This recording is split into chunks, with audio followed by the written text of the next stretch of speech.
yako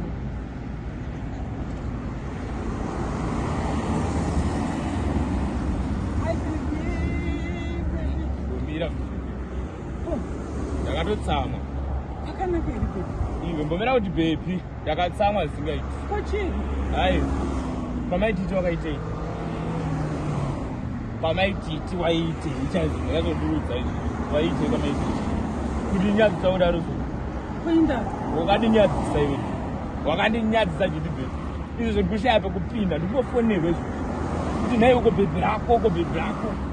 bhebhi rako raida kuba nyama kwamaititi problemu yako yange rirei nhai kuba nyama kwamaititi izvi ndikonzi bhebhi rako raida kuba nyama kwamaititi todi gusha yako ndofamba sei tauna waite kwamaititi simondudza tadedzwa pafunction zvakanaka nako wakuba nyama yedu ukabe nyama shiwa ipafunction kuba nyama yepafunction aiwa kanhu zvinoita here wanga usina kuguta here unondinyadzisa unoziva kuti vange ndisingagona kutenga chikafu wakadi maititi mumwe wedu wakadi kutaura kuti maititi handa kuguta wapiwa nyama chiwa kumhidzurana nenyama yakadai kuzadza pleti nenyama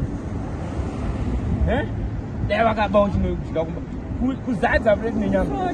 zvinoita here zvaka aiwa imbomira iwe ndakatsamwa ndikunyara izvi ndiri kunyara bhebhi rako uri kuba nyama aiwa wakajapa